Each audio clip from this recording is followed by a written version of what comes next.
Live. How we doing, everybody? It's Wardy here, and we're back at it with our latest New York Metropolitan post-game show presented by SeatGeek and PrizePicks. And today, Carson Benj continues to be the man of the hour, more like the man of every single month since May began.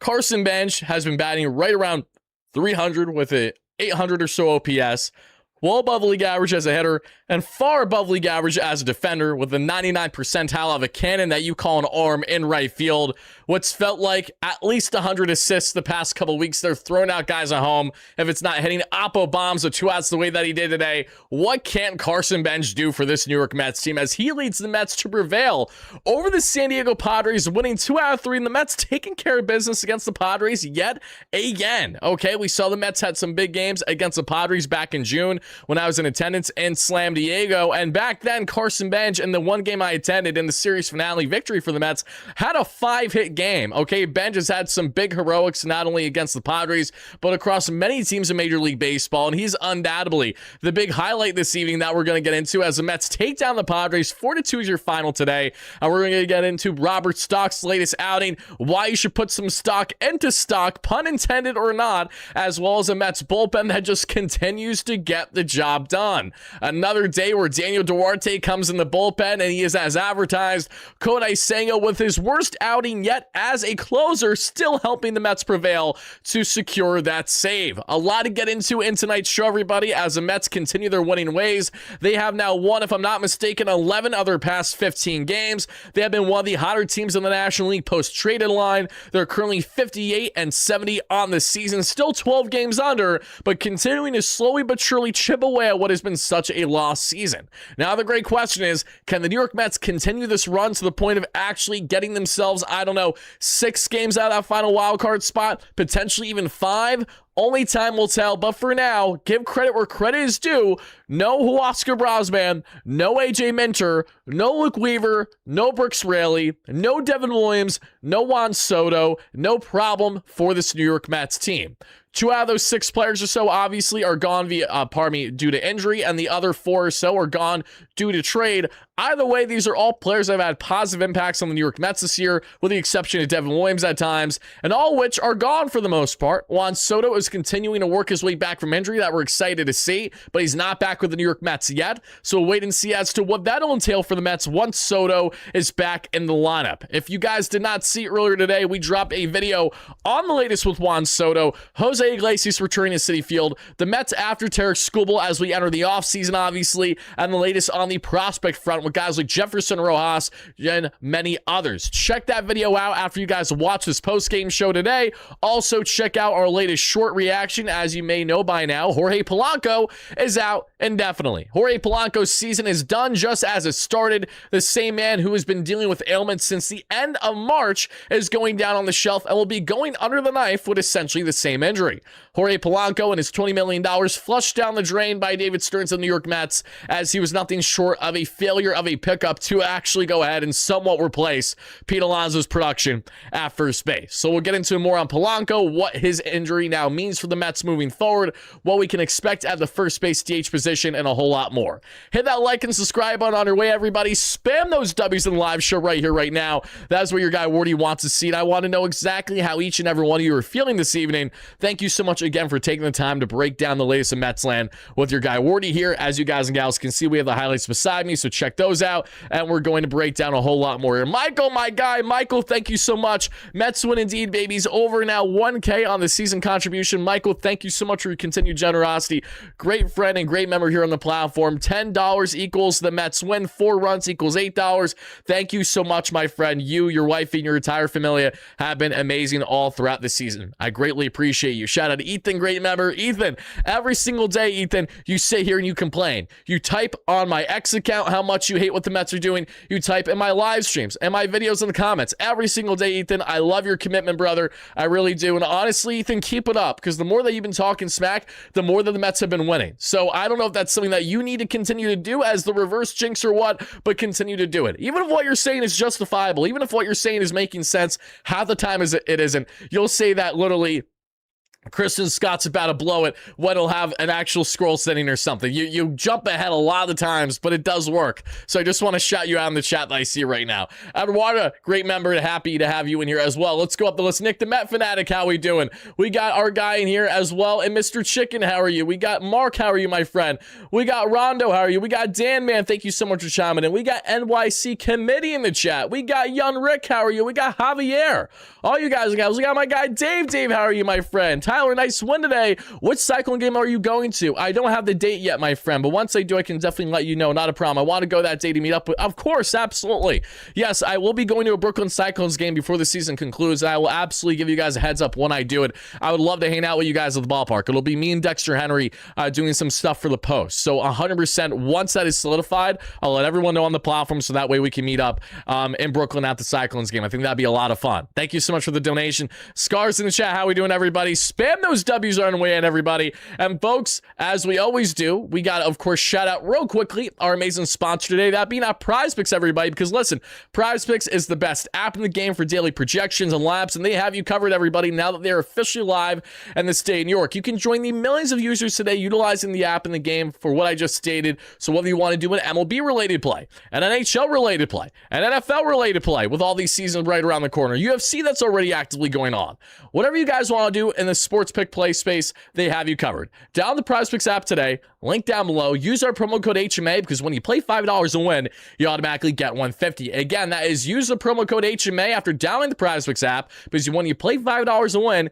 you automatically get $150. We're going to head back to the main slide here, and there's a jump scare. It's just my intro that's playing for a second by accident. So let's see if that happens. It does not. Okay, we're good. Beautiful. Also, everybody, shout out to SeatGeek, the official marketplace for all things ticketing for the New York Mets. Whether you want them for Mets tickets or anything out of the 70,000 active events that they have to choose from, look no further. SeatGeek is there for you. Go ahead and download the SeatGeek app today and use our promo code WARDY10. That is WARDY10 for 10% off your next ticket purchase, everybody, because they have you covered with literally every event imaginable. Thank you guys so much for checking out our amazing sponsors. Nick, thank you for the donation. It says, would love to chop it up Mets with you and Dex. Absolutely, my guy. Yeah, we'll do a nice little Brooklyn Cyclones outing before the season wraps up. I promise. We'll absolutely get that set in stone. But folks, let's get into this now and let's let it rip with the one, the only, that after every single victory throughout the course of the 162, we got to let it rip with the one, the only, the WardyNYM Dancey Dance post-game jingle, baby. Let's do this. Let's go.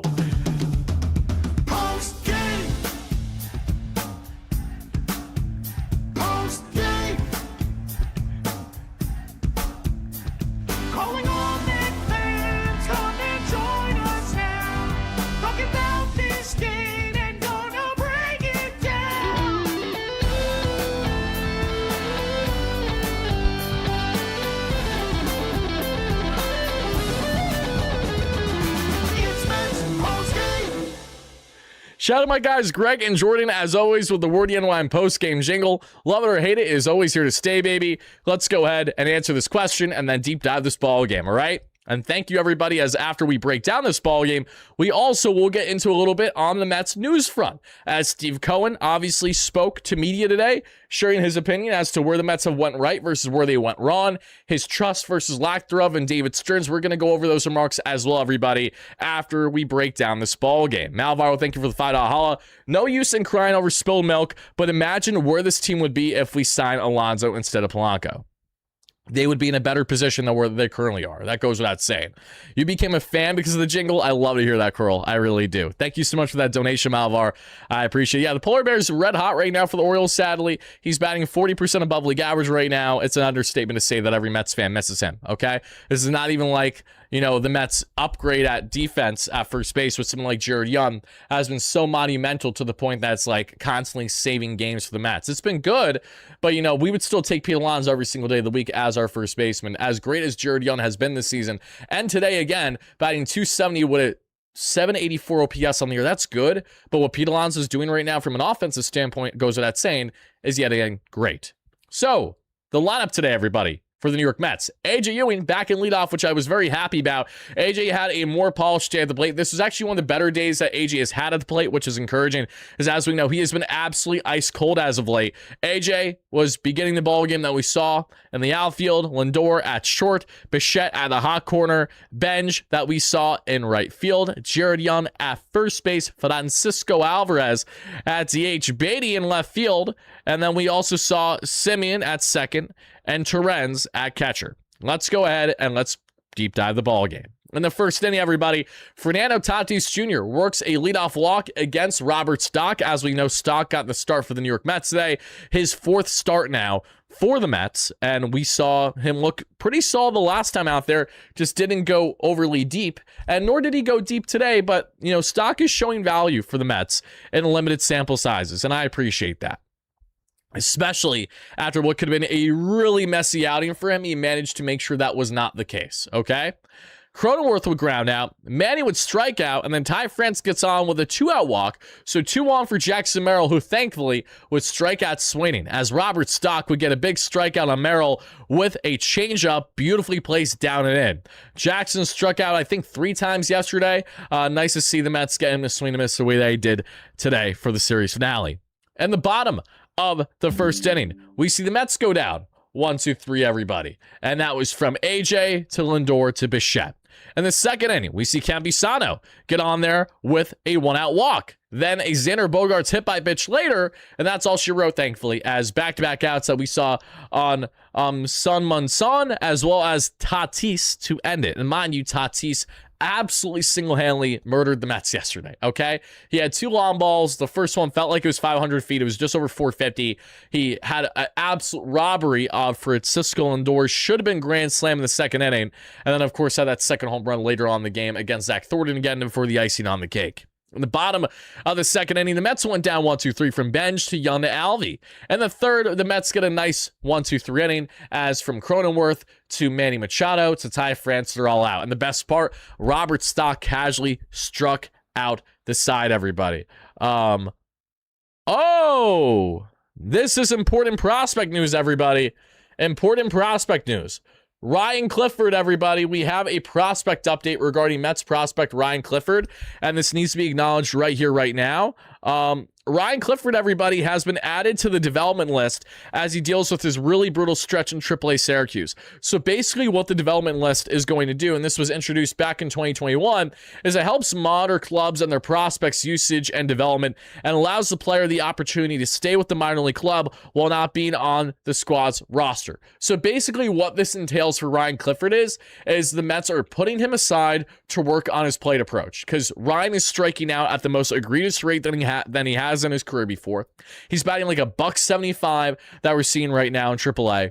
He's struck out so much. I think he's like 1 for his last 40 or so. He's been dreadful for a good stretch right now. And Clifford is this prospect who we were hopeful entering the season could be that guy for the New York Mets to take that jump as a true first base DH option for them. But instead, you got guys like Billy Amick having been moved up from AA to AAA after a nice run with them with 7 home runs and like 10 AA, if not 12 AA games, because of the fact that Ryan Clifford is falling so short with his production this year. And with the Mets adding more influx of guys who can play the first base position, who are progressing in the minor leagues, the Mets don't have a lot of time to waste here and sit on with someone like Ryan Clifford, who needs to get right, because if he doesn't, then he might not even have a fit in this organization by the time we reach the offseason. The Mets have to have a lot of guys eligible for the Rule 5 draft as is. There's an argument to be had that Ryan Clifford is worthy to have exposed in the Rule 5 draft with the way that he's fallen off a cliff with his approach this year. He's always had big swing and miss rates, as is the case with Billy Amick. But Billy's still playing with confidence right now, and when he is making contact, he's barreling for doubles and RBIs, if not home runs. For Clifford, he isn't hitting anything right now. So to see him get moved to the player development list is not at all shocking. I'm actually surprised that it took this long. I'm glad that it's happening because, again, when you have a slash line of a $175 average, a 267 on base, and a 344 slug for what's supposed to be one of the best power hitters in the Mets organization, should be Jesus Baez, but our stupid ass, that being in the Mets front office last year, had to trade Jesus Baez away for Ryan Helsley, because of course we did. Of course we did. That was the one prospect I was not okay with us trading last year, but I digress. It is what it is. Point stands, Ryan Clifford, in case you Mets fans are wondering and you keep asking me, Wardy, why haven't the Mets called up Ryan yet? Wardy, why would the Mets consider someone like Christopher Morel or the return of Mark Vientos over giving Ryan Clifford a shot at first base? I just don't get it. I hope you paid attention to what I just said, so now you get it. You should understand. That's why Ryan Clifford is where he is right now.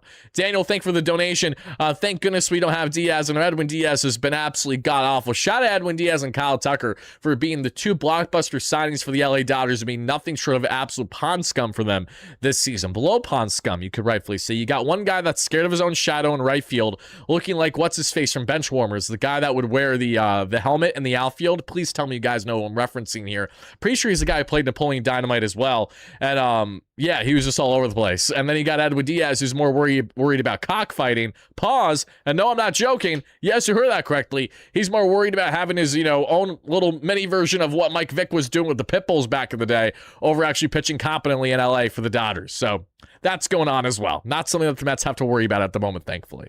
All right, let's get back into this. What a tangent. We head to the bottom of the third inning after Robert Stock strikes out the side in the third. And I love Chris Suero. I'm a big fan of Chris Suero. I've been following along to him for a year and a half now. Huge prospect out of the Bronx. Love Suero. I would love to see him impact the Mets as soon as next season. Big fan of his, for sure. I love the fact that he plays catcher, outfield, first base. A lot of pop in that bat, and a guy that I think would quickly become a fan favorite as long as his strikeout rates aren't too egregious. Beatty flies out, Simeon flies out, and then Terens grounds out. We had the fourth. The Mets get a 1-2-3 from Merrill to Renifo to Campusano. We get ourselves to the bottom of the fourth inning. We're in the bottom of the fourth, we would see the following happen. A.J. Ewing gets on there with a leadoff knock. Then we would see Lindor sadly ground into the double play. Bichette then works a nice quality walk. And then after Bichette works that walk, and what's good, DJ? Happy to have you in here, baby. Again, guys, hit that like and subscribe button on our way and help us get to 150 to 200 likes for live and recurring viewers. Greatly appreciate it as we're breaking down the latest in Mets land. Carson Benj, everybody, smacks his 15th home run of the year. 2 outs, Oppo mother effing taco. Loving me some Carson Benj for breakfast, lunch, and dinner. The same Carson Benj that entered today's game with a right around north of a 300 average and a right around 800 OPS since May 1st of this season. He has not skipped a beat. He has been the most productive rookie in all the National League since May 1st of this year. Miss me with the J.J. Weatherholt nonsense. Miss me with the Sal Stewart nonsense. Last time I checked, Carson Benj reigned supreme since after the first month of the year. And if we can kick April aside, I'm telling you, Carson Benj is the man for NL Rookie of the Year. It's going to continue to look that way. It's going to continue to have that painted picture be painted because you are not going to find a talent playing the way that Carson Benj is playing. Yeah, Sal Stewart might be able to drive at 100 plus RBIs in his first year and what is a bandbox, the most hitter-friendly ballpark for a half year in since. Yeah, I don't give a rat's ass. All right, you got JJ doing his thing for the Cards. I don't give a damn. Okay, is he playing as good defensively as Carson Benj right now? I don't think so. Does he have as many outfield assists as you would see some guys have RBIs this year? I don't think so. Okay, Carson Benj is the man. He's the future. He's the present. He's the truth for this New York Mets team. And say what you will about David Stearns, because we can all say a lot of crap about David Stearns since becoming president of this organization. I don't disagree with you whatsoever if you're feeling however which way you want to feel. But at the end of the day, something that you cannot go up against David Stearns on has been his ability to draft. Carson Benj as the first pick in 2024 was brilliant then, it's brilliant now. It took 2 full years for Benj to get to the bigs from being an OSU product, a two-way player just like his teammate at the time, now teammate again, and Noah McLean. That's why you have a cannon in right field throwing 100 plus from deep right to get the guy out on a one hop at home from a mile away because he was throwing gas back when he was at OSU. And Benj, the polished ability as a college product to the major league level is also something really important to bear in mind.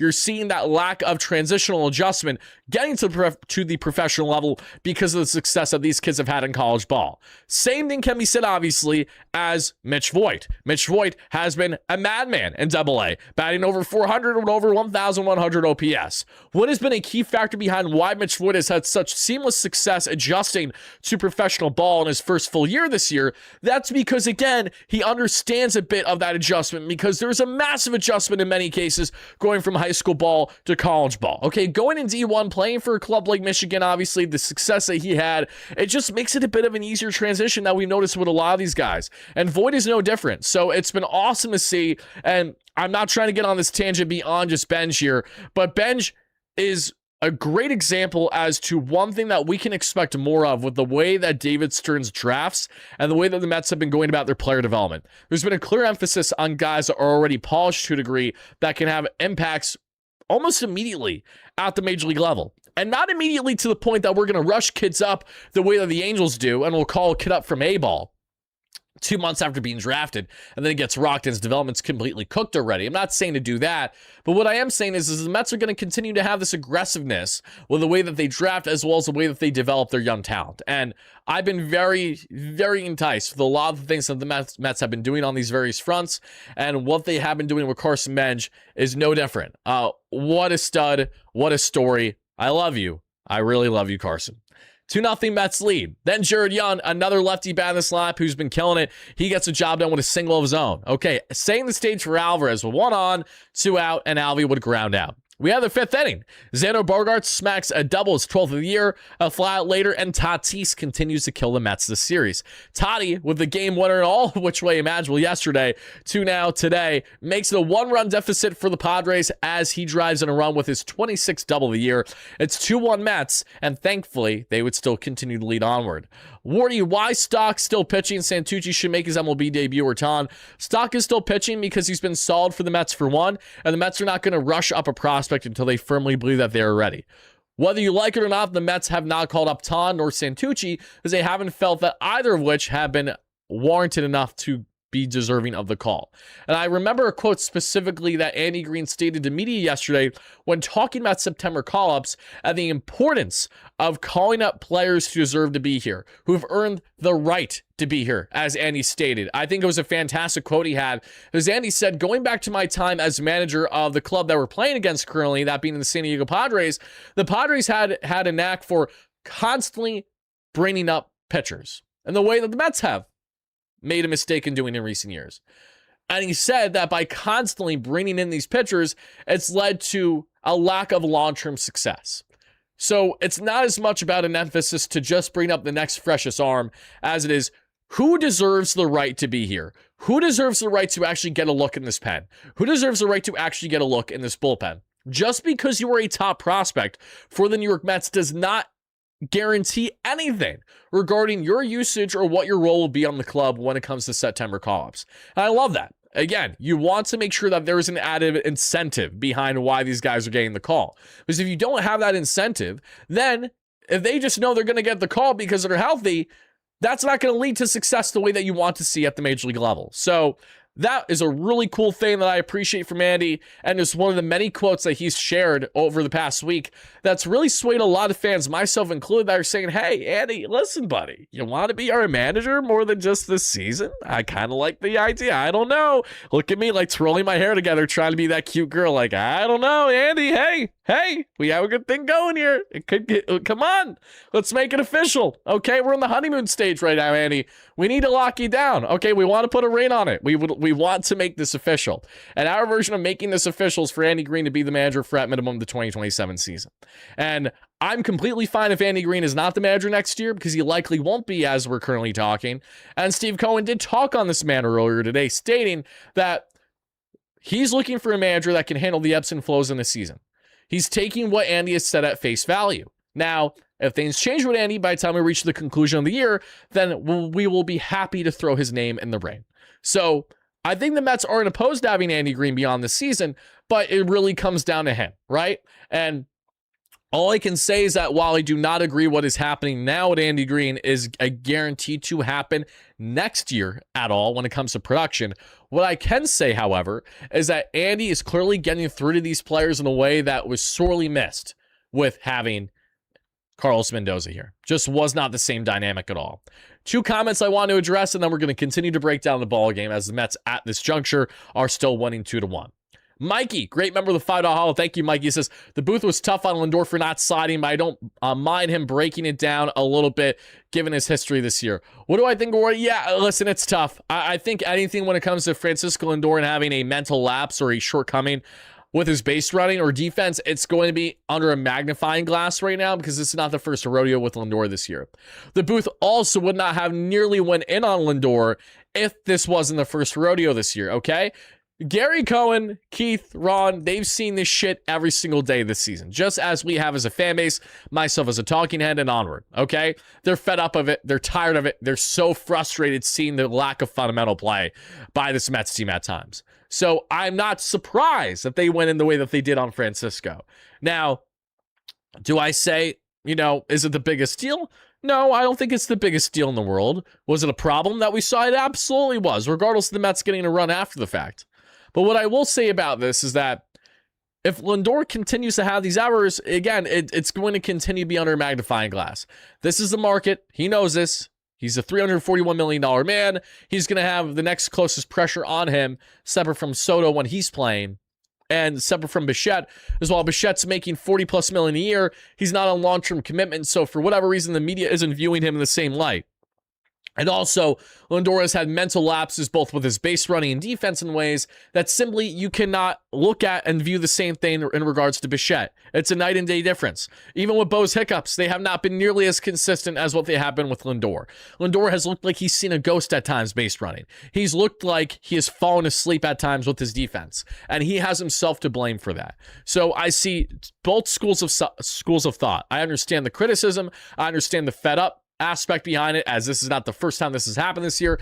I also understand that Lindor has not been really healthy fully all this year, and that you could cut a little bit of slack because he's been playing through ailment essentially throughout the entire season. Both things can be true in what's been a not consistent year for Lindor, but has most certainly been a better player that we have seen over the past couple months, from an offensive standpoint at least. NYM Mets, $2 holla. How he was roasting Machado, as he should. I mean, Machado's an easy guy to roast when he's one of the laziest players in baseball with the way that he lacks the hustle down the first baseline, or just completely forgets how to play the hot corner at times. Like, Manny Wright is an electrifying talent, but there's a reason why there's a narrative behind Manny Machado being a quote-unquote lazy player, as we have countless examples of him not running down a ball down the first baseline the way that he should be. Or, again, when Wright, a fantastic glove of the hot corner, and when Ron, a guy that you are really frustrated with from your fan base point of view. Let's see. D with the $2. Hey, Wardy, my name is D. I love you. Oh, thank you so much, D. I appreciate that so much. Or Deej. If Deej is your name, happy to have you in here, my friend. Thank you so much for the love and appreciation. I love you back. Know that is absolutely fact. As we continue on breaking down the ball game, though, everybody, again, the Mets are up 2-1, and then Cronenworth gets on with a walk after Jonathan Montaro comes in, because Robert Stocks's day is done after he goes 4.1 innings of 2 hit, 1 earned run, 3 walks, 6 strikeout ball, 5.4 ERA on the season. If we take away Stock's one really bad outing where he gave up like 8 earned runs, he's been good in 3 of his first 4 outings as a Mets pitching option. And because he's been good, he's going to continue to get looks. Because at the end of the day, if Stock only gives you, say, 4 innings of work, but he does it rather solid and works some Houdini magic out of jams, the Mets will appreciate those innings being eaten, and that being a lesser workload than on their ensuing bullpen, or whoever maybe their bulk reliever may be after the fact. Either way, I'm not complaining with Robert Stock, nor am I complaining with what Manny Machado thankfully did, which is ground into an inning double play for Pintaro. As we get to the bottom of the 5th, the Mets go down 1-2-3. And the 6th inning, Ty France, who I'm very envious of, is not a New York Met right now, because damn it, there are a few guys that bother me more than Ty France not being a Met this season. I know that might seem like an asinine take to some of you guys, but Ty France was a guy that the Mets were in the market of, and he didn't have a market at all. He signed with the Padres for next to nothing. He was an elite defender last year, got some playoff experience coming back from injury down the stretch with the Blue Jays last year, and he's just been so effing good. So good. So good. Damn it, man. Ty France. Think about if the Mets had a first base tandem this year instead of effing Jorge Polanco and Jared Young, or Jared Young and Vientos. If they had Jared Young and Ty France, oh my God, they'd be cooking. They'd be cooking. Or even if they had like Jared Young, I know he's lefty bat as well. And what's his face from Pittsburgh who was on the Padres and the Orioles last year? Ryan O'Hearn. You know what I mean? It was right there. It was right there. I digress. Ty France's 17th double of the year. That's all she wrote, though. Nate Lavender, Loud Dog comes in. You know what's going to happen when Nate Lavender comes in, everybody. The ball game's over, is what that means for the Padres. Merrill strikes out. Renifo strikes out. Campusano grounds out. That made it up in the 9th inning, but in the 6th, the door was shut by Nate Lavender, who has yet to allow an earned run as a New York Mets reliever, everybody. Hype him up with me. Nate Lavender has now pitched 6.1 scoreless innings as a New York Met in 7 games. That should have you hyped up because I know it has me hyped up. We get ourselves to the bottom of the 6th inning. Ewing, Lindor, Bichette, nada. We head to the 7th. Austin Warren returns from injury. And what does Austin Warren do? He works the 1-2-3. From Bogey to Son to Toddy, you're out of here. We have the bottom of the 7th. Benj gets a leadoff knock. Then we see Alvey ground into the 4th out. Then Robert works a 2-out walk. And then, everybody, we would see a whole lot happen, okay? We saw, obviously, the home plate collision there. Simeon then initially gets on with the single. And then afterwards, we would see Alvarez out at home colliding there that we saw with Campusano as Tatis makes the really nice relay throw, pulling his best Carson Benj impression here. For those that don't know, Tatis is literally the best defender in right field, separate from Carson Benj. It's actually kind of crazy. Entering this season, Tatis had, like, the best defensive numbers out of any right fielder last year. He has elite numbers again this year. And it's even crazier knowing that before the season began, there were discussions that were had with literally the Mets and the Padres discussing a trade that would factor Benj going to the Padres and Tatis going to the Mets. It's just a crazy thought because if we look at value of player, again, Tatis is having a very good season. But Tatis as a whole this year, 15 home runs, 61 RBIs, 28 stolen bases, a 788 OPS with a 280 average. If we compare and contrast that with someone like Carson Benj this year, it's not like they're far off. They're really not. Benj, 15 home runs, 51 RBIs, 18 stolen bases, a 272 average, and a 752 OPS. Is Tatis still the more electrifying all-around talent? Yeah, no doubt. The way that Tatis can have the ball lift off his bat is something that few other players in the game can do. And especially knowing that Tatis can really play all over the diamond. But Benj, an uber athletic talent of his own at the young age of 23, already looking like one of the best talents that we've seen in the entire National League this year.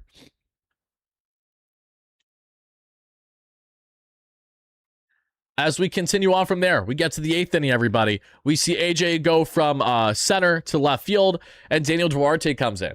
Because an AJ went from center to left field because Robert came in to then handle center for the remainder of the ballgame after pinch hitting. Daniel Duarte comes in, everybody. You see that big smile on my face? Because why am I smiling? Because Daniel Duarte is going to work another big out. That's what he's going to do. He's going to work another big 3 outs, okay? You got Crony to strike out, Manny to strike out, and Ty France to line out. Love to see it. Daniel Duarte, everybody. Let's take a look at the numbers. Read it and weep. Let's talk together. Daniel Duarte's numbers now as a New York Mets reliever. .84 ERA, 21.1 scoreless innings. 21.1 innings, 2 earned runs total. Not scoreless, but literally only had like 1 outing that he allowed a run, basically. Just insane. And mind you, over his past 7 games and 8 innings, he's allowed no earned runs either. Man, oh man, oh man, oh man, Daniel Duarte's a bad man, dude. Oh my, he's so good. He's so fun. Like, literally, this bullpen's so fun, guys. It's so fun. Why can't this team play like this when we need them to, man?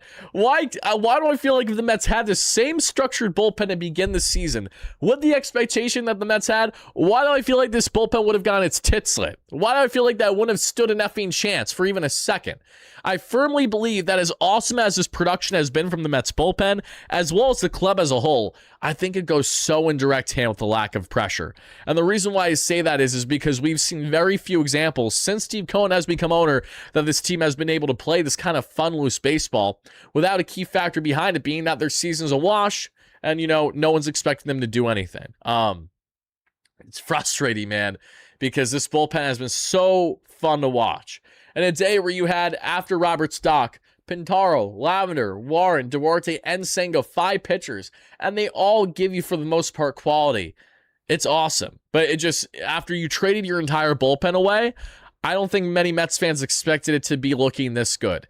The bullpen looks literally no different than how it looked prior to the trade deadline, okay? And we are over 2 weeks post-trade deadline. So even if the bullpen gets absolutely demolished in the month of September, it doesn't change the fact that the Mets are going to have north of a month sample size where it was dominant for them, with all guys that are either call-ups for making their major league debuts in their late 20s or guys that have been, fringe MLB relievers throughout their entire career. It's a really, really cool thing to see. No pressure ball, Ray. Exactly. No pressure ball. That's why they're playing the way that they are. Bottom of the 8th, A.J. Ewing gets on with a walk and then steals his 17th bag of the year. Lindor gets on with a single, and then it's 3-1, everybody, as we would see Bichette reach on the fielder's choice there. Lindor then would get to third, obviously, and thanks to the throwing error, would move them. And then Benj would then reach on the fielder's choice that we would see everybody. So runners are at the corners then, and that is where Lindor is out at home. No bueno, not ideal. Don't want to see that happen. But thankfully, it wouldn't sting too much because right after, Jared Young, who has just been so effing consistent on basically being a 2-hit guy every single day out there for the New York Mets, he does it again. Young, after not getting the start yesterday as Christopher Morel was there and went 1 for 3 with a walk there at first base. Young back in the lineup today, and he makes the most of it. An RBI single for Jared, and that makes it a 4-1 Mets lead. We then find ourselves in the 9th inning. Right away, a 1-out knock for Luis Renifo. Campusano with a walk, and then Gavin Sheets with a single makes it a 4-2 Padres deficit. So they're down by a pair, but they're still in this ball game, obviously. Then everybody, Austin Hayes does what all of us Mets fans were happy to see, and that is ground into an inning-ending double play, and that is how the New York Mets and Kodai Senga secured the latest victory. Senga secures his 4th save of the season in as many tries. He's now down to his 7.82 ERA on the season. But again, as a reliever, he's been far more polished that we've seen. He did bend a little bit, but he most certainly did not break for this Mets club. Now, folks, let's get into all these numbers. Mets offense today. They were 7 for 5 versus hits, and they also had the following. A.J. Ewing, 1 for 3 with a run scored today and a walk. A 248 average and a 695 OPS. Lindor, 1 for 4, 239 average, 756 OPS. Bichette, 0 for 3 with 2 runs scored and the RBI. 266 average, 702 OPS and the walk. Benj, 2 for 4 with a run scored and 2 RBIs. Thanks to the Apo Taco home run. 272 with a 752.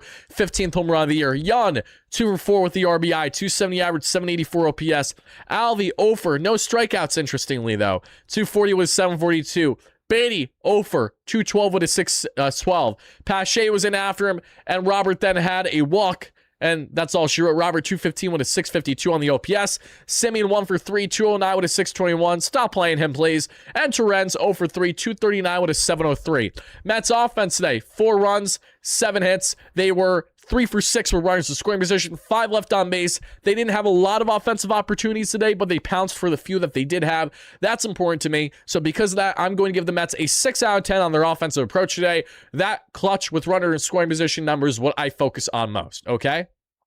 Now, outside of that, everybody, I do want to talk about not only the offense, I also want to talk about the pitching, because Robert Stock today was rock solid. Again, not sexy, and he was all over the place, okay? So the fact that he limited the damage to allow just 1 earned run in an outing where he easily could have been rocked again to give up 4 or 5 runs, he did not do that, okay? Stock threw 83 pitches, 2 hits, 1 earned run, 3 walks, 6 strikeouts, and the pitch mix today for Robert was as follows. So what should you put stock into? Well, he had the 4-seam fastball 34% of the time they threw, sat 95, top 97, 98 range, and that's where he's been this year. The velocity has been a huge part of his success. That's why he's having the best run of his career as a 36-year-old right now. A cutter at 33% of the arsenal, sat 90, was top at 93, and right around 2,400 on the spin rate, as the 4-seam was right around 22 to 2,300. The sinker, 17% of the time, sitting right around 94 and right around 2,200 in the spin rate. Sweeper, 13% of the time, right around 80 miles per hour, and also at 2,400 in the spin rate, whereas the sinker was right around 24. Changeup, 4% of the arsenal today, sat 79 miles per hour, right around 1,500. Guys, Robert Stock didn't go deep for the New York Mets today, so he's not going to get a massive grade, but he's still going to get a 5.5 out of 10 because he kept the Mets very much in it for roughly 5 straight innings of work, so that's going to be acknowledged. Then the bullpen doing what they did. Mets collected pitching today. They get an easy, no hezzy. Mets collected pitching today is going to get a rock solid. We're going to go 8.5 out of 10. Very happy with the bullpen. Kodai Senga, I actually like the fact that Senga had a little bit of an issue in the ninth inning today, but was able to work out of it, okay? We did see that the velo was down for Senga today, but how much was it down? That is the question. Thankfully, it actually wasn't down much, okay? So I don't know why we're saying too much that that's a concern in the chat right now. Senga's four-seam fastball sat 96 today and touched 99. The fork ball was sitting 83. The sinker was sitting 91. And the cutter was sitting right around 91 and 92. These are all around his year averages for Senga this year. So I think, if anything, the velo may have been slightly down because of the fact that there was some inconsistencies there in the ninth inning with allowing some guys to get on base. We are not muted either, so I'm not sure what you guys are talking about on that front. But everybody, again, let me know all your thoughts as we're breaking down live in real time. The Mets, having won their series against the San Diego Padres, they now win 4-2. They are 58. Oh, was it down for a second? Are we good now, Ethan? We good? Something happened with the show for a second? We should be fine. But nonetheless, the Mets have won 11 of their past 15 games. They've been playing far greater than what they were doing previously. And I don't know if it's going to continue, but this kind of loose baseball is something that I'm most certainly enjoying. Now, the final topics I'd like to share with each and every one of you before we wrap up the show today. And Pedro, happy to have you in here, my guy. Hope you are well. Let's talk here on the front of Steve Cohen. As we know, Steve Cohen did talk to media today, and Steve did state things along the followings: that yes, he does have faith and trust in David Stearns, and it goes to him because of how he felt David handled, obviously, the trade deadline. According to Steve Cohen, Mets owner, he is very happy with how the deadline went. He thinks he has a bit more optimism in the organization because of the fact the Mets were able to replenish the farm to the extent in which they did. And he knows that David's a smart guy. And here's the thing. I know David is a smart guy too. There's a reason why I advocate so heavily for David for the years before he was officially hired by the Mets. It's made it so tricky, obviously, discussing David Stearns' tenure because of how much he sucked as president in certain aspects. I mean, his inability to properly evaluate players for this market his first 2 years has really been alarming, okay? And I'm not going to sit here and brush that aside because it's not. Again, what Polanco has been unable to do this year is, again, a byproduct of what Steve Cohen stated, that the Mets invested too much into risk this year. The risk management was absolutely horrendous, okay? And this is what Steve had to say, okay? He stated the following regarding that he's committed to David, and he did state that, and I quote, "I thought we had a great trade deadline. David is smart. He knows what he's doing. He's very adaptable. He learns from mistakes. That's what I want in a leader," Mets owner Steve Cohen states to media today. When talking about the Dodgers situation, because we're going to talk more about this in content probably tomorrow, guys. I don't know if you guys know, but the Dodgers might be royally fucked right now. Pardon my French, but they really might be. The Dodgers are looking for billions of dollars to fill in loans that they cannot afford. Their owner, and regarding Mark Walter, it's not a good situation. That's why the Dodgers are on the cusp of selling, and they're looking down the barrel of having no funds whatsoever to properly fund these contracts. It's a really shady thing going on right now. Do some homework on it. We're going to talk a lot more on it, but let me put it this way. It makes a lot of sense as to why the Dodgers have been operating the way that they have. A lot of nefarious things are going on with their expenditures and their lack of actual dollars that they have to spend. It's not good. It's an investigation. We don't really know exactly where it's going. I hope Mark can figure it out and put it behind him. The Dodgers are still a strong team, strong revenue, solid process. I think the Dodgers are going to continue to be a good team. That's Steve Cohen's response when asked by media today, his opinion, if at all, regarding the Dodgers ownership situation.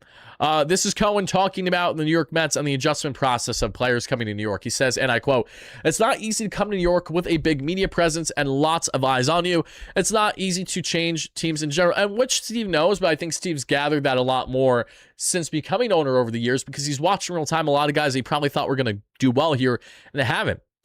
This is what Steve had to say about the trade deadline. "When you look and see the value we got back, lots of different types of players, which is kind of fun. It's a great infusion of young talent in our system, and I'm hoping that works out." And I don't disagree with Steve on that either. Steve talking about Andy Green as manager. "I'm going to take him at face value. He's telling us that he wants to go back to the front office. We're going to do a managerial search, and if it turns out that he wants us to throw his hat in the ring, that would be great." So again, the Mets are opening the door for Andy Green to stay manager beyond this season, but it really is indicative as to Andy's willingness to want that, and also the Mets evaluating Andy and other people for that position, and they feel that he's the right man for the job. Steve Cohen, I'm committed to David. We're going to move forward. I thought we had a great trade deadline, and then I expanded, so on and so forth. Final remark from Cohen.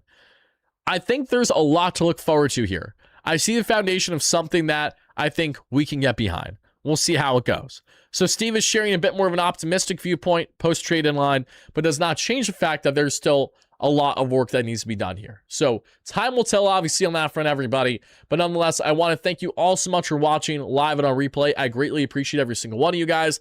I'm going to get out of here now because I have to record a podcast for Straight Out of Flushing that'll be dropping either later tonight or tomorrow. Myself, Dexter Henry, and our good friend that many of you guys know on socials, Ernest Dove, who is a lover of all things Mets prospects. As am I, but Ernest lives and breathes prospects in ways that I can't comprehend. So in our latest Straight Out of Flushing New York Mets podcast on the New York Post Sports YouTube channel and wherever you get your podcasts, make sure to check it out either tonight or tomorrow as we're going to deep dive, everybody, top prospects that are going to be impacting the Mets in 2027. We're going to share our respective picks, see what we agree versus disagree with, and it's going to be a really fun discussion. So make sure to check that out on Straight Up Flushing, New York Post Sports YouTube channel. Thank you all so much. No jingle because I do got to get out of here right now. DJ and I apologize, but you guys have a great one. Jose at the buzzer says, hello, Wardy. Great breaking down the game today. Like always, I love it. Thank you so much, my friend. God bless you and your familia. Thank you so much for the donation. And thank you guys and gals for taking some time this evening, day, whenever you're watching this, and chop it up with your guy, Wardy. See you guys tomorrow. Mets have the off day, but the grind stays continued here on WardyNYM. I'll see you then. Let's go Mets, baby.